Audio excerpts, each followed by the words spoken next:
Guess where I'm from? No joke, I'm from Venice, California. You can check it online. I'm not lying. How about having John McCain be my warm-up act? I'm from Venice. I grew up in Arizona. I mean, that's perfect. So this summer, family takes a vacation. See this big rock in the middle of this swimming river type of thing, and we go out and we're like, all right, let's go climb up that thing. So we go over and we kind of figure out how we're going to scamper up it into the moms in the room. We made sure that there was nothing down below. There was no sticks or rocks. It was very deep. And we scamper up and we get up to the top and we were like, oh, beep. What are we going to do? All right, our idea was to jump, but we're kind of peering over the edge and like, oh, I don't want to do this. And your head's racing and you're like, oh, this is impossible. I shouldn't do it. What if? And then finally jumped. And guess what happened? Everybody else on the rock started jumping. My 9-year-old started jumping. My 11-year-old started jumping. Everybody started jumping. So seconds before, everybody said, oh, no, can't, it's impossible, can't do it. And then all of a sudden, everybody started doing it. And for me, that's the fallacy of impossible. And impossible is this incredible concept because you can't name anything today. You can't name anything today that wasn't impossible first. Right? Think about that for a second. It's not a trick question. Look around this room, lights and cameras and projection and Snapchat and all of these things, right? Stacked potato chips. I mean, like everything. Everything was impossible before it was possible. Go back even further. That's kind of the obvious stuff. How about woven clothes? Go back even further, depending on your religious beliefs. How about walking upright, right? All of these things were impossible before they became possible. So here's the crazy thing then. You have this phenomenon that happens is that you have these people that come along and they take something like Bannister. Never in all of recorded history had anyone ever broken the 4-minute mile. Recorded history in this town, you guys get recorded history. Nobody ever broke it. He goes around, 1954, breaks the 4-minute mile, and what happens? His rival Landy comes and 6 weeks later breaks it. Hillary climbs Everest. Everest looks like a KOA now. So you have these things that are going on. I mean, and let us not forget the most significant accomplishment of the last 6 months, the rock jump, right? On vacation. So you have all these incredible things that are happening, and it's really about permission, right? Someone does it, and then it gives carte blanche to everybody else to go and do it. And we've seen this in kind of the classic things, jumping out of satellites, and you see these in the little things, and you see this in your own life. Oh, I got an idea. Boss says, not going to do it. Someone else does it, and now the impossible becomes possible. So for me, I have a company. I'm the CEO and founder of a company called Non-Impossible Labs. And what we do is based on this premise of technology, but I came from a world of technology for animation and entertainment and things like that. Now what we do is technology for the sake of humanity. And what that means is, how do you take a piece of technology, how do you take something and you crack it open or break it or modify it in some way, duct tape it and zip tie it back together so it accomplishes a fundamental social and human need. And then we try to make that accessible, either free or DIY, open source, or we just keep the cost as low as we can so people can have access to that. So we've got a slew of different things that we're working on at Non-Impossible, and I'll talk about a couple of them right now. If you were here last year, you heard me talk about this, the iWriter. The iWriter was an invention that my team did where we identified an artist who was paralyzed with ALS, and he hadn't drawn anything for 7 years. We brought together glasses from the Venice Beach Boardwalk, a coat hanger, and a web camera, hacked it open, and he drew again for the first time.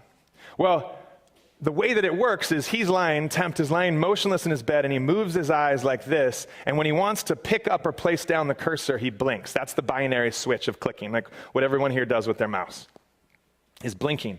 Well, ALS has taken over, so now his eyes don't blink as rapidly as they could. It's hard to blink your eye. So now what we've come up with is a device called the Brain Writer. It's an evolution of the iWriter. And what that does is we're looking at measuring the EEG signals that your brain gives off, and we're replacing blinking with thinking, so he can draw again. We're doing a project right now, and this is a project that I'm incredibly excited about called Walk Not Impossible. And Walk Not Impossible came as an outpouring of a project that I talked about last year as well, called Project Daniel. I went to Sudan, I went to the Nuba Mountains, and I set up the world's first 3D printing prosthetic laboratory. And we started to print 3D prosthetics for the children of war over there, and then taught their village how to continue it after I left.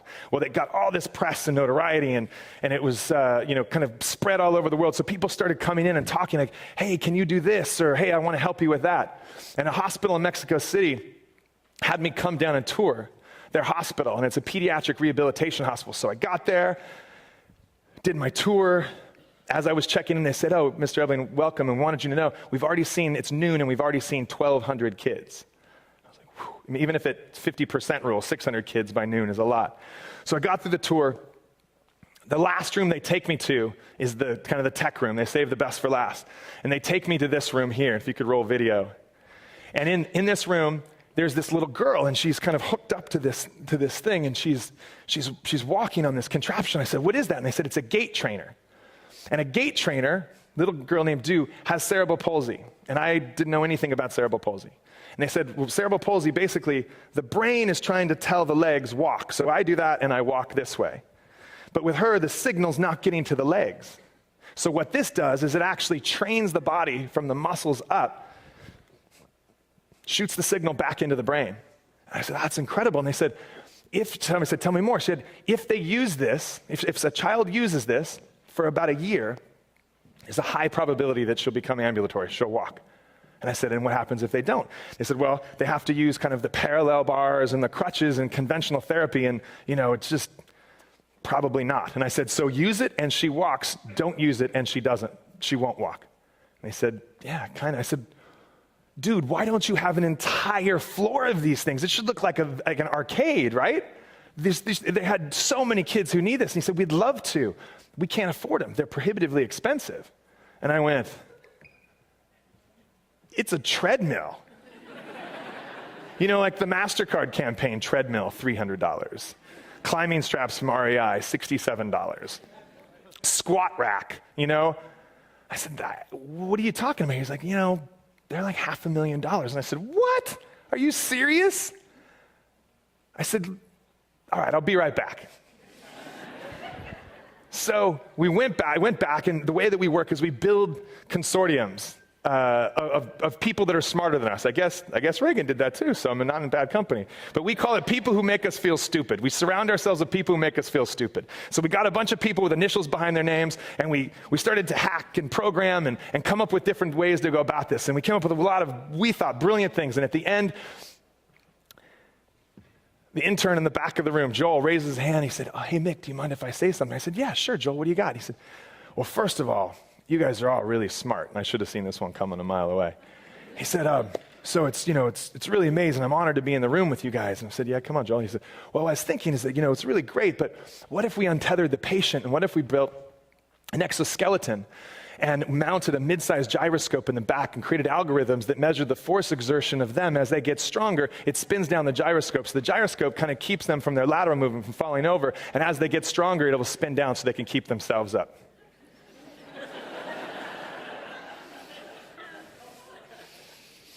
And as the founder of Not Impossible, I said the most mature and encouraging thing you would expect me to say. Shut up, Joel. And then you heard everyone's jaw hitting the table. And I'm happy to tell you that literally right now, we are checking messages as I'm coming off. We have been working over the last year to create a low-cost, rehabilitative exoskeleton that will be a fraction of the cost of what we were first exposed to. And I'm happy to tell you that will roll off any second. We had a Fortune 500 brand come and underwrite it. We're working with these brilliant engineers. We're going to go into clinical trial, or we won't call it clinical trials. We're going into trials, and then we're going to roll that around and actually get into the hospital in Mexico City. And our mandate is to have 1,000 kids walk again in the next 2 years. Thank you. And guess who was the lead kind of team on this? Joel. Joel and his group of hackers and robotics club members, they were the ones that kind of set us on that course to get to where we are now. So for us, our process at Not Impossible is really quite simple. I write about it in my book. It's you commit, then you figure out how the hell you're going to pull it off. Right? And it's this incredibly empowering thing that happens because we adopt a mentality of what I call beautiful, limitless naivete. Because when you don't know that you're not supposed to be able to do something, you don't not do it. You just do it. And so what we do is when we're going through this process, we look for what we call morsels of permission. We look for these opportunities of like, hey, what about that? Let's take a little piece of that and a little piece of that. And we can say, well, we don't have the exact thing, but if we take a couple of those things and put them together, maybe that'll be our solution. So now it's your turn. I'm willing to bet the majority of the people in this room and in this town have far more initials behind their name than me. I've got 0, so you're already going there. The question that you have to ask yourself is why it needs to be made, not how. The how, you'll figure out the how. An artist needs to draw again. A child needs to walk again. That's the why. And things will congregate. Things will mobilize behind you to figure out how that happens or how that should happen. And I would ask you guys, why not now? What are you waiting for? If you guys want to help, if you've got resources, if you've got brilliance, if you've got tech, if you've got geekdom, if you've got whatever, you've got ideas of things that need to be made, finances, whatever, I'm the easiest person in the world to get a hold of. Our company's the easiest place to get a hold of. You already have permission. Everybody here has permission to go do this. You just have to jump. Thank you guys very much.